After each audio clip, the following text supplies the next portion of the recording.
గుజరాత్లోని సోమనాథ దేవాలయం ఆధ్యాత్మిక స్ఫూర్తికి నాగరికతకు సాహసాలకు చిహ్నమని బీజేపీ జిల్లా అధికార ప్రతినిధి తమరిసా అనంతచార్యులు పేర్కొన్నారు. ప్రధానమంత్రి నరేంద్ర మోడీ పిలుపు మేరకు దేశంలోని అన్ని శివాలయాల్లో నిర్వహించబడుతున్న సోమనాథ్ స్వామి ఫరాఫ్లో భాగంగా ఆదివారం గంగానమ్మపేటలోని పాత శివాలయంలో ఏర్పాటు చేసిన కార్యక్రమంలో ఆయన పాల్గొన్నారు.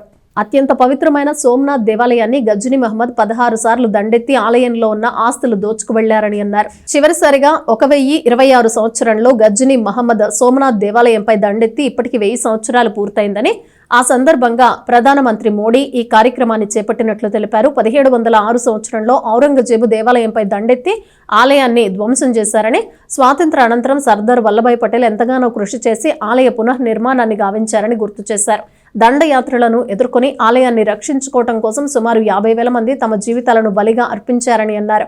ప్రస్తుత ప్రధానమంత్రి నరేంద్ర మోడీ సోమనాథ్ దేవాలయానికి పూర్వ వైభవం తీసుకురావడానికి ఎంతో కృషి చేస్తున్నారని ఆయన తెలిపారు. కార్యక్రమంలో బీజేపీ తెనాలి నార్త్ మండల అధ్యక్షులు గోళ్ల దేవరాజు, బీజేపీ జిల్లా ఉపాధ్యక్షులు కటారి వాసుదేవ నాయుడు, బీజేపీ నాయకులు సుధాకర్, కె శ్రీనివాస్, డికే మారుతి, శంకర్రావు, నందివెలుగు శివ, నాగేశ్వరరావు తదితరులు పాల్గొన్నారు. ఈరోజు ప్రధానమంత్రి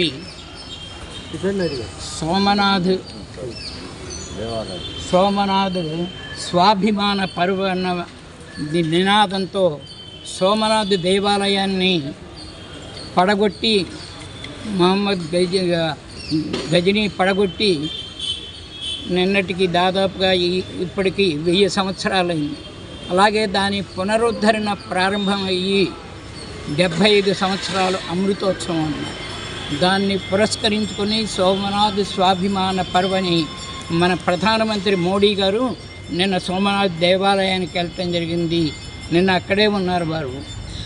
ఆయన అధ్యక్షతన కూడా మీటింగ్ జరిగింది. సోమనాథ దేవాలయం అంటే ఆసేతు హిమాచల పర్యంతం గల భారత ప్రజానీకానికి, ముఖ్యంగా హిందువులకి గొప్ప పవిత్రమైనటువంటి పుణ్యస్థలం. అది 12 జ్యోతిర్లింగాలలో ఒకటిగా కూడా చెప్పబడింది. అది సౌరాష్ట్రంచ సోమనాథం అని మొట్టమొదటిగా ఆ శ్లోకంలో దాన్నే స్మరించుకోవటం జరుగుతుంది. అటువంటి పవిత్రమైనటువంటి దేవాలయం అది చంద్రుడి చేత నిర్మించబడినని పురాణాలు చెబుతాయి. దీని యొక్క మహత్యాన్ని గురించి పురాణాల్లోనే కాదు, మనం చదివేటువంటి మహాభారతంలోనూ భాగవతంలో కూడా పేర్కొనబడింది. కాబట్టేసి యావత్ హిందూ సమాజానికి అనాది నుంచి సోమనాథ దేవాలయం గొప్ప పురాతనమైనటువంటి పవిత్రమైనటువంటి స్థలంగా అది భావించి ఆధ్యాత్మికమైనటువంటి స్ఫూర్తిని అందిస్తున్నటువంటి ఒక పవిత్రమైనటువంటి ఆలయం.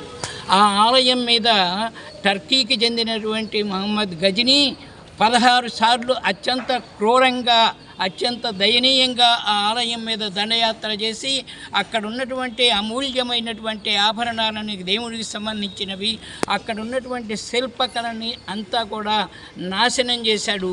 తను తెచ్చుకున్నటువంటి ఒంటిల మీద ఈ దేవాలయంలో ఉన్నటువంటి మొత్తం సంపదను అంతా దోచుకోవటం జరిగింది. ఒక తరవ కాదు, 2 తరవలు కాదు, 16 తరవలు ఆ ముష్కరైనటువంటి గజనీ మహమ్మద్ ఈ పవిత్ర దేవాలయం మీద దండయాత్ర చేయటం జరిగింది.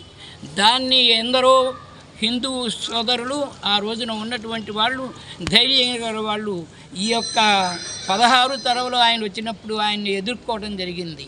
ఆయన దాదాపుగా ఈ యొక్క దేవాలయాన్ని మళ్ళీ ముష్కరుల యొక్క చేతుల నుంచి కాపాడటం కోసం, వాళ్ళ దండయాత్రల నుంచి కాపాడుకోవటం కోసం ఇప్పటి వరకు 50,000 మంది వీరులు చనిపోయినారు. దేవాలయ రక్షణ కోసం 50,000 మంది చనిపోయినారు. ఇది మనం రాసుకున్న చరిత్ర కాదు, వాళ్ళు టర్కీకి సంబంధించినటువంటి ముస్లిం చరిత్రకారులు రాసినటువంటి చరిత్ర చెబుతుంది. గజనీని హీరోగా ఆ రోజున పేర్కొన్నారు వాళ్ళ యొక్క చరిత్రలో. అటువంటి ముష్కరుడు ఆ తర్వాత 1708లో ఔరంగజేబు ఈ దేవాలయాన్ని పూర్తిగా నేలమట్టం చేయటం జరిగింది. 1738లో మళ్ళీ అహల్యాబాయ్ హోల్కర్ దేవాలయాన్ని నిర్మించడం జరిగింది. తదాదిగా ఈ దేవాలయం మీద దండయాత్రలు చేయటం జరుగుతున్నది. ఈ దేవాలయం మీద దాన్ని ఎదుర్కోవటం జరుగుతుంది.